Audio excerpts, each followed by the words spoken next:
कारंजा अमरावती महामार्गावर एक भीषण अपघात घडला असून मद्यधुंद चालकाच्या बेजबाबदारपणामुळे दोन चारचाकी वाहनांमध्ये झालेल्या जोरदार धडकेत एक गाडी तब्बल 3 ते 4 वेळा पलटी झाल्याची धक्कादायक घटना समोर आली आहे। सुदैवाने या भीषण अपघातात कोणतीही जीवितहानी झाली नसली तरी दोन्ही वाहनांचे मोठे नुकसान झाले आहे। मिळालेल्या माहितीनुसार अमरावतीच्या दिशेने येणाऱ्या एका चारचाकी वाहनाचा चालक मद्याच्या नशेत वाहन चालवत होता। प्रत्यक्षदर्शीच्या माहितीनुसार हा चालक रस्त्यावरून जाणाऱ्या इतर वाहनांना वारंवार कट मारत भरधाव वेगाने प्रवास करीत होता।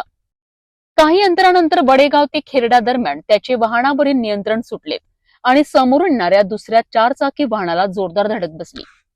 धडक इतकी भीषण होती की एका वाहनाने रस्त्यावरच 3 ते 4 पलट्या मारल्यात। या अपघातानंतर घटनास्थळी काही काळ भीतीचे वातावरण निर्माण झालेत। दोन्ही वाहनांचा अक्षरशः चक्काचूर झाला असून वाहनांचे मोठ्या प्रमाणात नुकसान झाले आहे। अपघाताची माहिती मिळताच कारंजा ग्रामीण पोलीस ठाण्याचे पथक तात्काळ घटनास्थळी दाखल झालेत।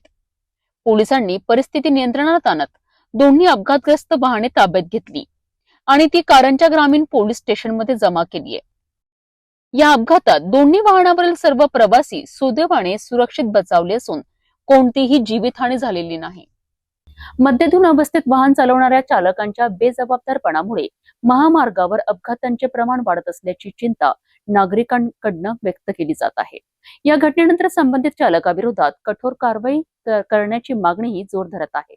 सध्या कारंजा ग्रामीण पोलीस या प्रकरणाचा अधिक तपास करत असून अपघातामागील सर्व बाबींची चौकशी सुरू आहे।